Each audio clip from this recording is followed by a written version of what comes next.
You are listening to I Am Refocused Radio with your host, Shamaya Reed. This show is designed to inspire you to live your purpose and regain your focus. And now, here's your host, Shamaya Reed. Welcome back to I Am Refocused Radio. Once again, we are here today. We have another show lined up for y'all. Today, we have our guest. Her name is Leisa Peterson. She's a powerhouse in the world of wealth and emotional intelligence. She's not just a financial expert. She is a money catalyst, a mindset mentor, and the author of 2 transformational books, The Money Catalyst and The Mindful Millionaire. So if you want to learn about wealth and finances, this might be an episode for you to share with you, yourself, your friends. Yes, I said share with you. Yes, do it, play back and repeat and keep listening and keep watching. But back to the show. After walking away from a successful career from a traditional financial advisor, Leisa founded a wealth clinic where she helps high earners, entrepreneurs, and even those who have been hit with a sudden wealth to get to the root of their money beliefs. And when it comes to a belief system, we're going to learn all about the amazing experience that has positioned her to give to you. A lot of these ideas didn't just come out of thin air. It came through a process. And we know about systems. It takes time to develop and it takes a purpose to keep it steady. So without further ado, I'm going to land that plane. You know how I say that. Oh, it's my favorite thing to say. We're going to have a special guest. Leisa, take the rope and just run with it. So first and foremost, I want to say to you, thank you for being on the show today. How you doing? I'm doing great. Thanks for having me. Appreciate your time being on the show. I know I had a little wordy introduction, but it all makes sense later. When you think about early on in your career, you had success already going. But at a certain point, you decided that it was time to shift. Kind of walk us through that moment and why did you feel it was necessary to make a change? I had been wanting to bring together this idea of inner personal development with my career, with money. But I'll be honest, I was really scared to walk away from all that I had known, which was working for a big bank and working in a traditional job. I was the primary breadwinner. I was the one who had the benefits. I had 2 children that were, we were taken care of. And unfortunately, I was at one of these horrible shootings that have occurred far too often in the United States. In 2013, man walked into my doctor's office. He looked at me and he said, "You might want to leave now." And he pulled out a gun and he went on a shooting rampage. And he ultimately killed my doctor. He shot several people. He did not shoot me. He killed himself. And in the process of trying to get out of this building, I had this out-of-body experience. I hope no one ever has to go through that. But when you do, it causes your life to flash before you, perhaps. And that's what happened for me. In that moment, I realized that I was not my fear, even though all I could feel was fear. And there was a voice that said, if you live through this, it's time for you to let go of holding on to the safety raft, which is what I feel like I had done in my career up to that moment in time. And it took me a few months to get it together, but I ended up leaving and not even really fully understanding what I was going to. I just knew that I had to let go and see what life had in store for me. When you think about relationship with money, I mean, it's always a heavy topic. You just kind of roll the dice however you want to roll it. Everyone has their story and their opinion. But when it comes to your processing of what your belief system was, how did that change from when you were in the corporate world versus when you made that decision to step out? I had to make the decision that I could believe in myself rather than believing in money. And I feel like I had spent my life because we didn't have very much money when I was growing up, I made a decision early on that if I had money, then I would be safe and I would be like a legitimate person, because I felt like my parents, we were in that home where my parents got in trouble with debt and we would lose cars and there were bill collectors. And it was just so stressful. So I thought, well, they're not really doing life right. If you have money, then you're doing life right. And so when I made that decision to leave, we were already multimillionaires. And yet I still didn't believe that I could do something other than work for other people. I didn't believe in myself. And what I would later learn is that, you know, we're incredibly resourced as human beings, but we live in a system that doesn't always remind us of that. And the idea that it was all about the money was no longer healthy for me. Like, I was going to be okay. I had built the resource.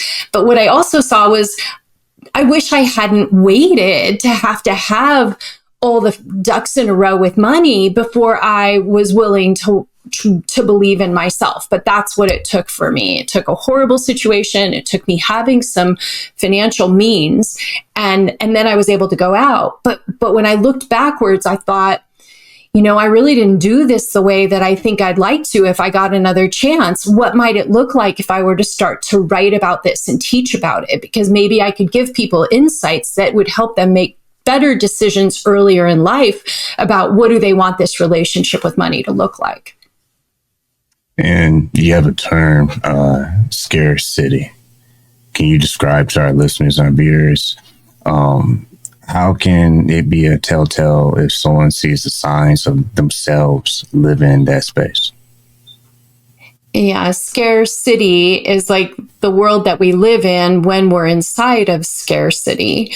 And scarcity is marked by operating from the belief that there isn't enough, there's not enough money, there's not enough opportunities, there's not enough time, there's not enough resources.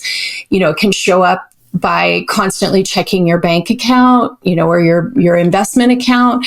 It can also show up in undercharging for the services that you provide, whether it be in business or working for somebody else. It can also show up in hoarding money instead of investing it strategically. And so the journey is like, are you doing some of these things, figuring it out, identifying it, understanding what your patterns are, and then choosing a different path for yourself if you know that you've got some of these tendencies. And I always use myself as an example. Like, I had those tendencies. It wasn't good for me. So I began walking on this path of like, let's see what it would look like if I were to make different choices and feel different in my relationship, you know, with money. People oftentimes find themselves in a place where I need to shift or I need to remain here. And both are not easy choices to make if we're honest with ourselves. When you decide to shift versus deciding to risk it and remain the same, what was the greatest benefit that you experienced looking back, saying, wow, if I had not made that move, I may not even be in this position I am today? Like I said earlier, the believing in myself. When you come from a home where there's a lot of trauma, some of us really struggle with like believing in ourselves.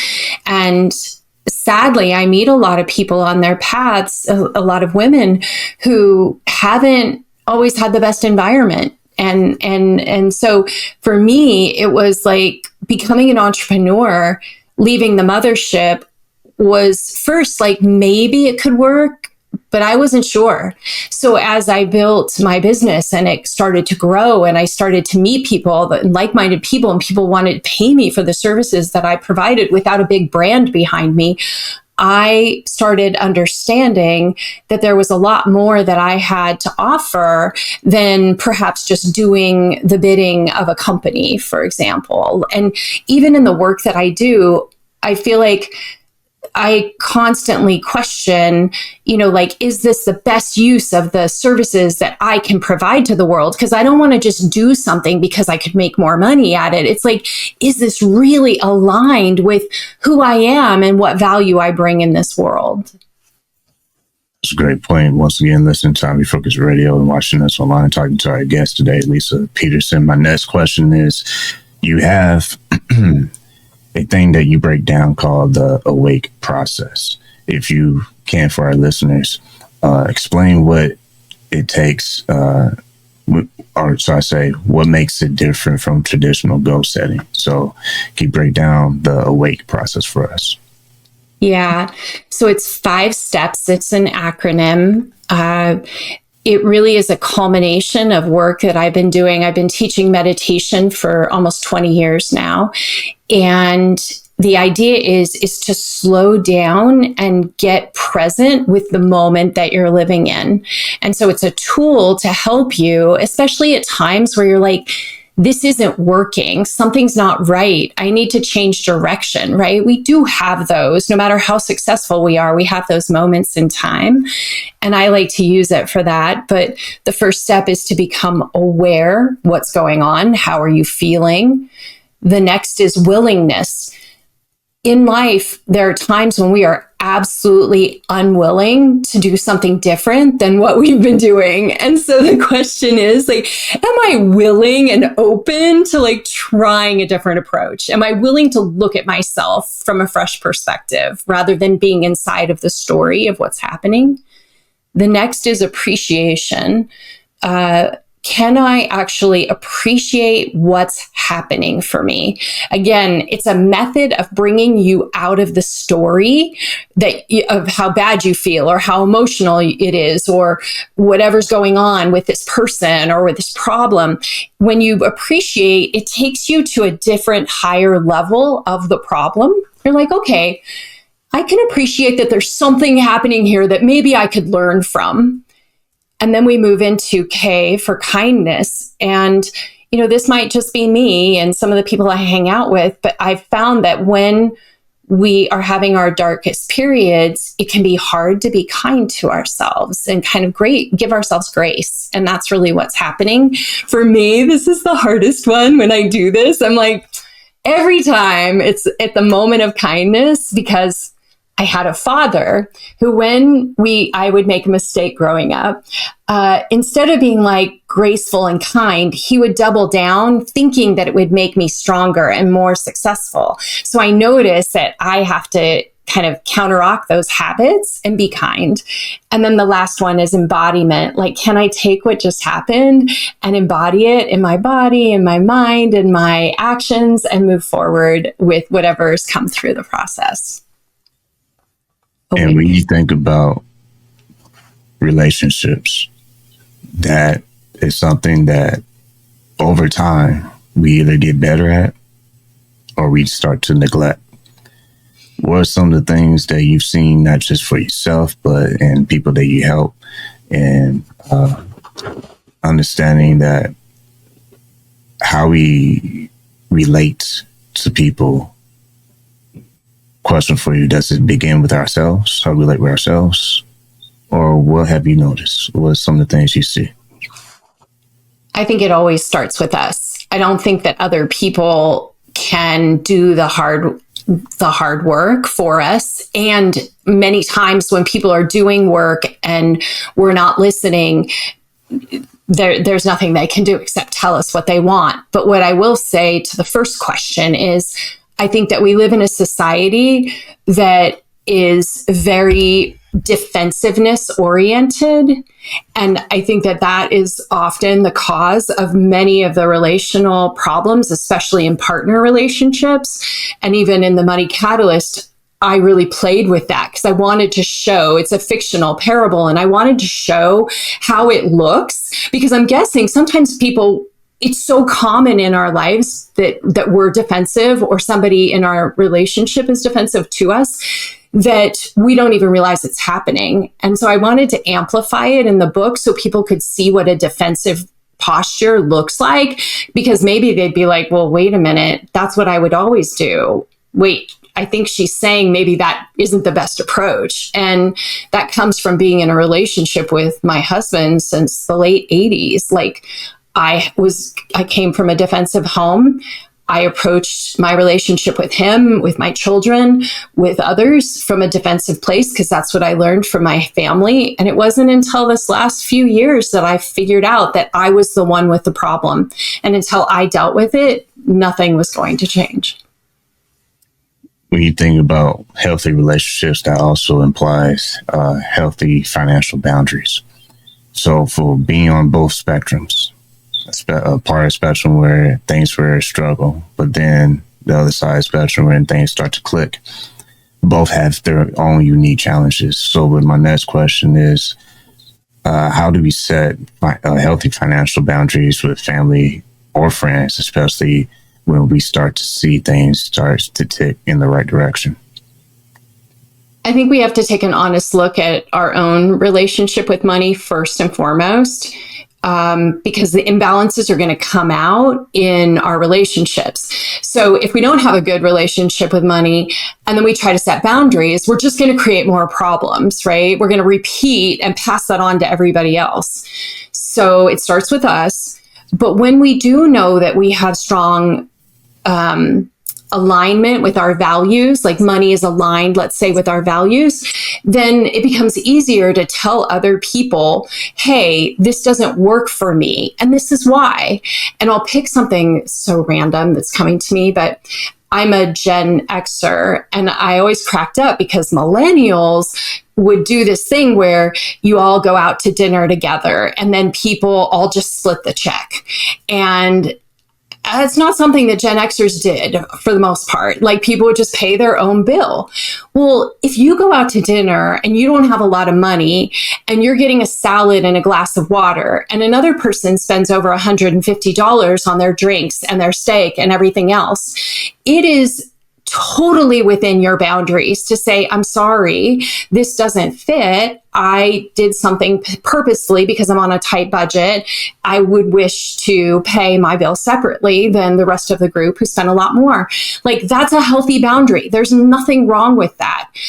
But we got to be strong in aligned with like who we are and what our priorities are to pull that off and have it come from a place of that actually could come from a place of abundance rather than scarcity, right? Just in the way that we present it. I've got some financial goals I'm working on, and this doesn't fit into that. Is anybody going to like, wow, you're very purposeful. So, I'm just picking one random thing, but that could go for anything. When you think about culture in today's world, we think about race, we think about class, we think about all these different perspectives on wealth and how money works. What are some of the things that you've seen and noticed in just how everyone has a unique perspective on how money works? What has been your experience studying that and seeing that? Yeah, I have evolved a lot over the past 11 years on this particular topic because I think I bought into this, let's just pull ourselves up by the bootstraps and everybody starts from the same place and we can all achieve the same thing in this society that we call America. And I no longer believe that's the case, not because anyone's a victim, but because we do start from different places. I know that, and I knew that because I had come from the wrong side of the tracks. I grew up, again, my parents were uneducated. My dad dealt drugs. When you grow up in a home that you don't have a lot of education, the vocabulary that you're exposed to when you're young is very different than an educated home. I felt like I had to overcome that. And maybe I was able to overcome some of that because I'm white and I live in a white dominant culture. But what I think is really important is I don't make assumptions about anyone and anything anymore. I treat people as individuals that have a story, that have situations, not to lean on as a crutch, but to also give deep respect for the fact that it is different in this society for different people based on where they come from, how much money they have, how much education they have, and race, for example. When people think about building systems, understanding what will work in your own unique situation. At the end of the day, I just had a guest on earlier today, and he hit a valid point. We still have to build these choices of ours. We're the ones that own it. No one else sneaks by and say, hey, here's some choices for you I think you should make. Nah, at the end of the day, hard truth is we build our life with our choices. So how much does that play a role in your experience studying financial wealth? I think that choices are very, very important. I think that I purposely made a choice early in life I'd gone to a creative, I went to college and did a creative thing, and I got out of school and that job didn't pay anything. And I went back to school to get an MBA, even though I didn't want to study and do finance for my career, but I made a choice that I was willing to sacrifice my creativity because I wanted money. And whether that's bad or good, I did make a choice. And I think that it's important to pay attention to the choices that we're making, but not get so hung up that if we made bad choices because we don't like where we're at today, to think that you couldn't change the choices you're making tomorrow and start over again and get educated about things that you weren't educated about. And so I feel like every single day we're given the opportunity to reinvent ourselves. And I don't take that lightly, because I think that sometimes that's what we have to do, especially if we want to change our situation with money, regardless of where we've come from. Once again, listen, I Refocused Radio, watching us online, talking to our guest today, Leisa Peterson. When you think about time and a chance, every day we get up, life happens, whether you're ready or not. It doesn't sneak by and ask you, hey, warning, this might be coming in the next 5 hours. Usually it's always a nice surprise. It's always like, whoa, I did see that one coming. How have you been able to navigate through the chaos of just adjusting to life and not lose sight on your goals? 26 years ago, my dad was brutally murdered, and it was an inside job, like his ex-girlfriend and her boyfriend. And that was the moment in time when I realized that I had no ability to be resilient to the challenges that life was giving me. I was completely ill-prepared for that. And I made a commitment to myself that I would figure out how to begin this thing called meditation. At the time, I thought I couldn't even do it. And it would take me years to figure out how to do it in a way that worked for my type A ADD brain, if you will. But meditation has been a cornerstone. Nothing that I am today would have been possible without a daily mindfulness practice that I return to again and again, where I reflect who I am, what's important to me, where I want to go, what's the meaning of this life on a daily basis. That changes everything for me. And for those who are watching this and listening to us, as we wrap up, in closing thoughts, when people start to understand where they truly are versus now, where do they actually want to start moving towards? It takes courage, it takes discipline, but it takes action. You can't just think about it. It takes that commitment to take that first step, and it can be the hardest step you make in your life. But man, will it be the best choice if you do take that chance and take that move? What will you say to a person who feels like they're this close for that breakthrough, but they feel like they just can't shake the old habits or the old way of thinking? Maybe they've been through trauma or whatever the situation may be. What would you say to that person to help them kind of move forward from whatever's holding themselves back? You are so much more than this moment when you're doubting yourself or feeling like you can't do it. Like, you are so much bigger, so much more. And there have been several times that I wish, if it hadn't been myself, there was somebody else. I feel like I am surrounded by good people, but there's nothing like reminding yourself that whatever's going on in that short term has nothing, literally nothing to do with how big you are in truth and in reality. And, that may connect into a higher power, that may connect into Mother Nature, like tap into something bigger than this small version of yourself. In closing, if people want to keep in touch with you and stay up to date with your events and all the plans you have in the future, where can they go to find out more information on you?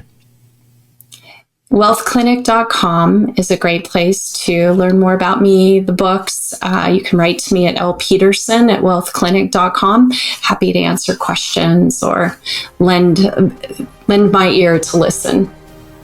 Well, like always, want to say our guest, Leisa Peterson, thank you for your time. Thank you.